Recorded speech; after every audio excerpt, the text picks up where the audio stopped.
Fatigue can be cold, that can be painful.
Alright, check this out. Get. Oh yeah. Ow. How much do I owe this time? $11.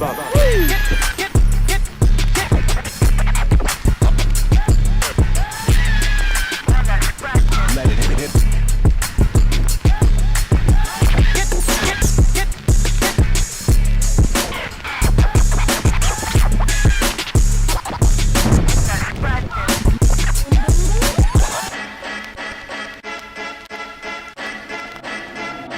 Alright, welcome. If you're new to the channel, my name's Elliott and you're watching Rickety Ski Reviews. Today, we're going to be talking about the Atomic Maverick 105CTI. This is a new 2025 ski from Atomic, and this ski will be replacing the beloved Atomic Maverick 100 Ti.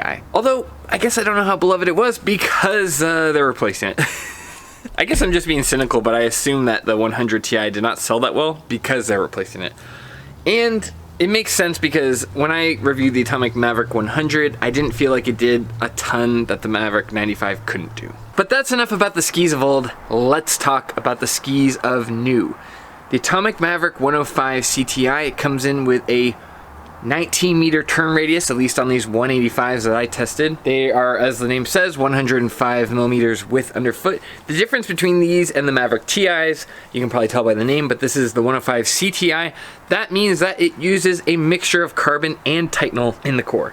Whereas the traditional Mavericks, like the ones I own, the 88 Ti and the 95 Ti, they're just using Titanal. They're not using carbon. I will say you can feel the difference, but it's hard to map out the differences. But I think they did a good job of using the carbon to kind of offset the differences you'll feel on the width. These Mavericks use a poplar wood in the middle and then also a sheet of Titanal, like I said, mixed with that carbon. I'm not sure exactly how the carbon mixes. I haven't been able to find any information from Atomic, but if I were to guess, they've got probably Titanal more in this middle of the ski, and then as I did previously with the Vantage series, I would guess that towards the tips and the tails are using carbon, but don't quote me on that. That's just an educated guess. In this size 185, these skis come in at 2,050 grams, which all things considered with the width, I would say is actually pretty light. It's obviously not as light as the Backland, but it doesn't get as hung up as the Backland. It does a much better job of carrying its momentum. Same as the other Atomics, this ski comes standard with the Horizon Tech, although I will say the Horizon Tech looks a little different than what they're using in the 2025 bents. If I recall correctly, the 2025 Bent 100 actually kind of carves off on the top. You can see these kind of rudders going along with that Horizon Tech, and it's supposed to be like a boat hull. But in the bents, it actually squares off and gives the tip a little bit of Horizon Tech. These don't do that. These are kind of a little bit more traditional Horizon Tech. The Horizon Tech is wider than previous generations, and that could be because it's a wider ski, but it doesn't have that kind of squared off tip like the Bent 100. I don't know, just interesting. They're all using Horizon Tech. This is just kind of a slightly different flavor. This ski, surprisingly, doesn't have much splay in the tails. Has a very healthy splay in the tips, but not much camber. Very, very little camber. This has less camber than the Bent 100, less camber than the Bent 110, less camber than the QST 106, way less camber than the Atris. This is a ski with very little camber, which I find interesting, given how much camber my Maverick 88s have. So they're definitely doing something with not creating a lot of camber, but having a ton of tip splay. But now that we've talked about the specs, we've talked about the changes for this brand new ski, let's talk about how it actually felt on snow. My first impression with this ski was, Elliott, be careful what you wish for. I have been the #1 advocate for the Atomic Maverick. I think in the last few years, it's kind of been treated as the redheaded stepchild. It's just not given the full attention of Atomic or marketing or people that suggest skis. And I do think the Atomic Maverick still is an incredible line. So I've kind of been the biggest advocate for the Atomic Maverick, where, you know, the Bent 100, in previous years when they had the wood too soft, I would say, look at the Maverick 100. I think it's a better ski. And in those years, that was true. However, I don't know that we needed a Maverick 105 Ti. I'm not even sure that we need a Maverick 115 CTI, but again, I'll have to test that out. I'm not really sure where this ski fits in. I guess since they're getting rid of the Maverick 100, this does stretch the Maverick out line in a more sensible way, because the difference between the 95 and the 100 Ti was pretty marginal. But this ski is kind of in a weird spot. When I skied on it, I had a ton of fun.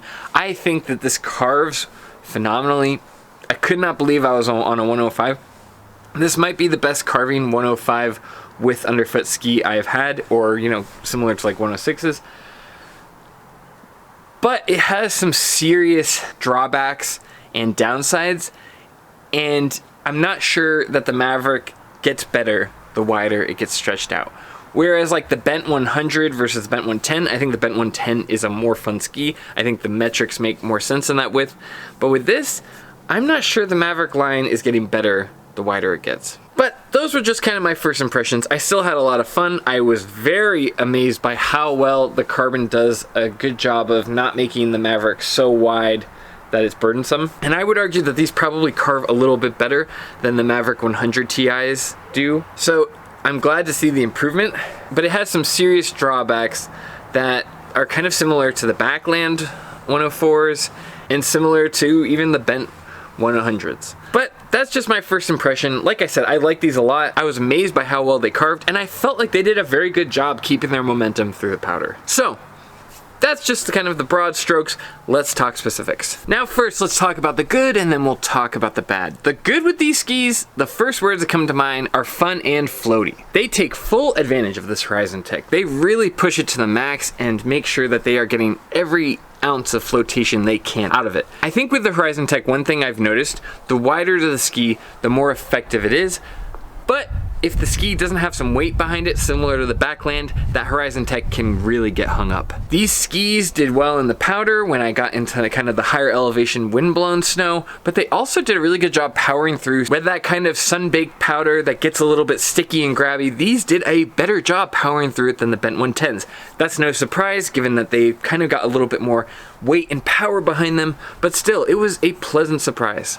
Comparing them to the Bents, they have a lot more power in and out of the turns. You can really feel that tighten underfoot where it creates a strong platform and really allows you to kind of harness that power and shoot it out into the next turn. I also want to say these feel very stiff at the apex of the turn. They create a really strong platform, which is no surprise given that they're related to the more narrow Mavericks. But when you get into skis this wide, you don't always have that much stability at the apex, and that was really nice to see.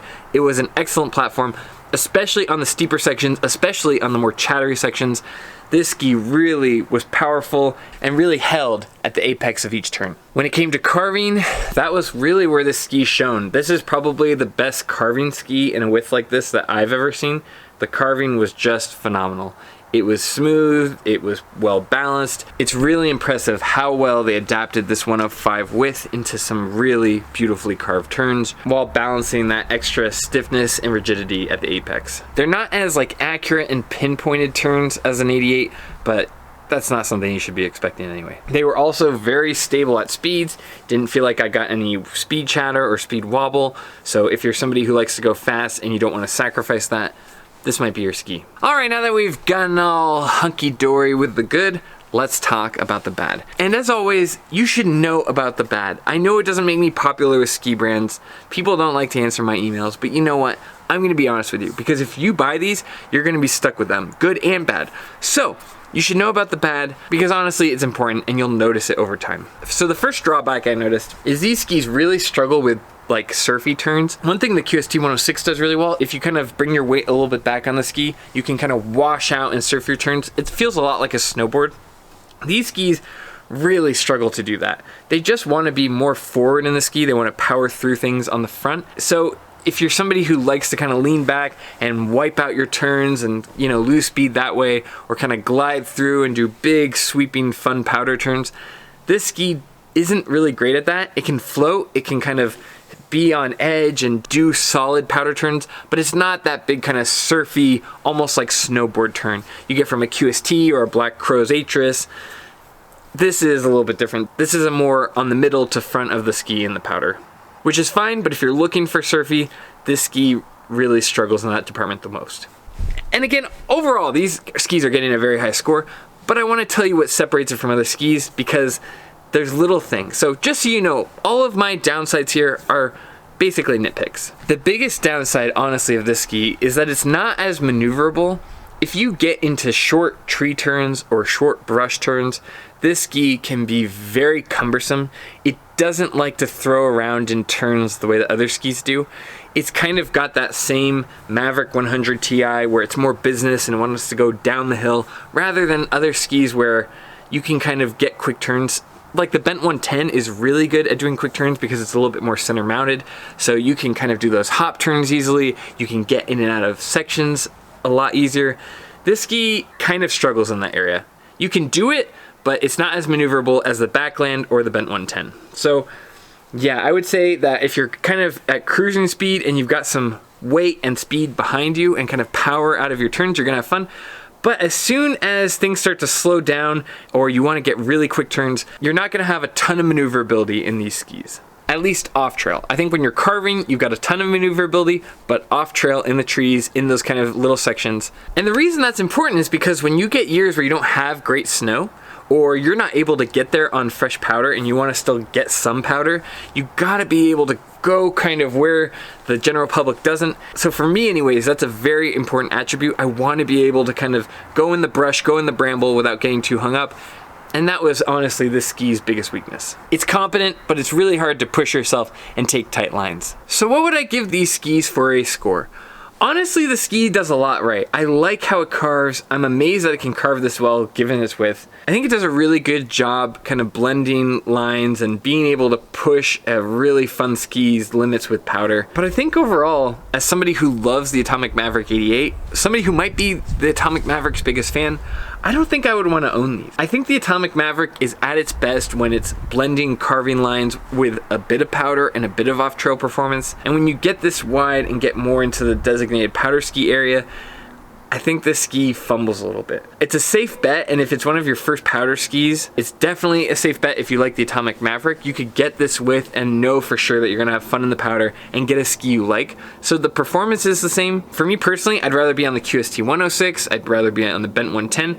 I'd rather be on a ski that's different enough from my daily driver. Now, if you're not skiing this, if you're skiing like a QST 92 or a Headcore 93, sure, maybe you'll really like this for a powder ski. But for me personally, I just think that it feels like it's clinging to being a carving ski, and I'd rather just have a designated powder ski. This feels like it's trying to be a one ski quiver for the West Coast, and maybe it is a really nice one ski quiver for somebody. For me personally, I'm a big believer in the 2 ski to 3 ski quiver, and I would rather have a Maverick 88 and then a Bent 110 or QST 106, just something that has a little bit different characteristics and something that prioritizes the things I like in powder, which has to have a little bit better performance in the brush and the bramble so I can access the powder, because I don't always get up there first tracks of the day. I think it's a great ski. I think it's really well engineered, and I could see this improving.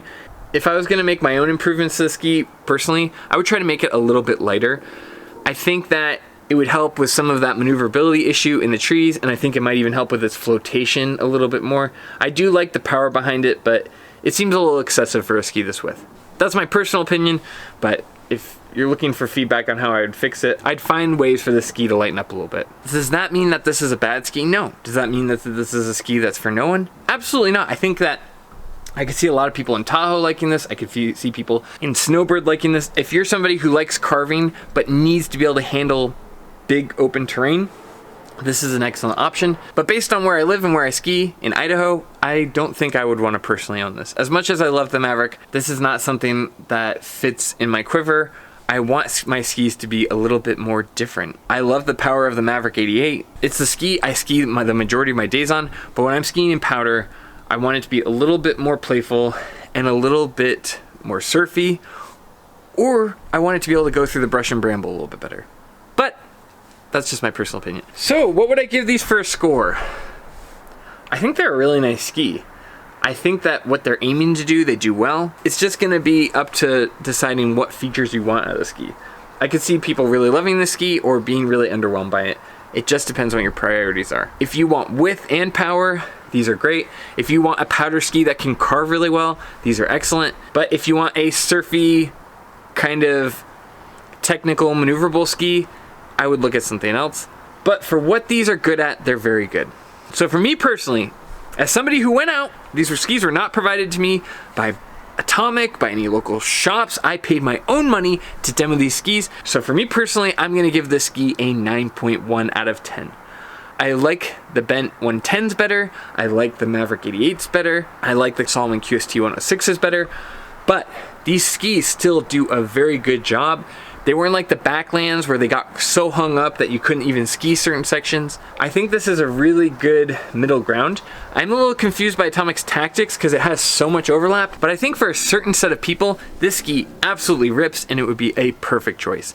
And if you're somebody who wants to ski powder and is not willing to sacrifice the carving, like you want this ski to absolutely rip through the groomers, and you're just not willing to compromise on that, this is a nice ski. For me, I think it's a pretty solid 9.1. I prefer the Atomic Maverick 95, but I actually like this better than the old 100 Ti. That ski was a little clumsy, and this ski has a lot more power behind it and can set up for a lot better lines than that. So it's a nice ski. It's definitely going to serve someone well. I think what it's doing is really admirable, but there's just a couple little tweaks I'd like to see if it was going to be the perfect ski for Idaho. I do also think if you were looking for an East Coast powder ski, if I was still living in Vermont, I would buy this ski. This would be a perfect East Coast powder ski because it's not sacrificing on carving, it's not sacrificing on how much dampness it has in the icy chatter, and it's not sacrificing carving and stability. It's giving you all that power, and it's a good powder ski. I think this would be a fantastic Vermont powder ski. If I was still living back east, this is the powder ski I would own. I think that it's just got attributes that aren't well suited for Idaho, but I think for the East Coast and maybe parts of the Pacific Northwest, this could be a really excellent option. So anyway, that's the end of the video. If you like this kind of content, please consider liking and subscribing. That's a free way that you can support the channel. Like I said before, I'm not paid by anyone. I just care about skis a lot and thought I'd share it with you guys. If you want to support the channel, we have paid memberships. That's a good way to get videos early, get a few other perks. I'll even help you with your ski purchase personally. I get a lot of people who send me messages on Instagram saying, hey, can you help me with skis? Oh, hey, can you help me with this? If you want that kind of information one-on-one from me, we have those memberships. They're only a few dollars a month, and that's a really good way to directly support the channel and get your individual questions answered. But as always, more than anything, thank you for just watching this video. I really appreciate that you guys take the time to watch these, and without you, I wouldn't be able to pay to demo these skis and give you my honest opinion. So I really appreciate that you guys do that, and thank you so much just for being here. And as always, I'll see you in the next one. See ya.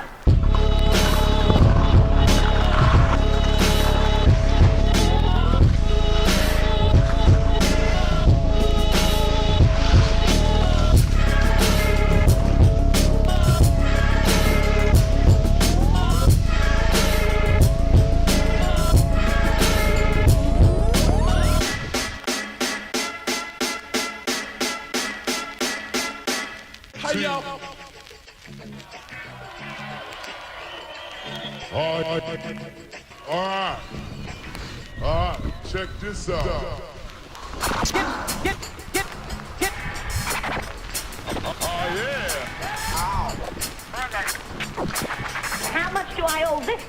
$11.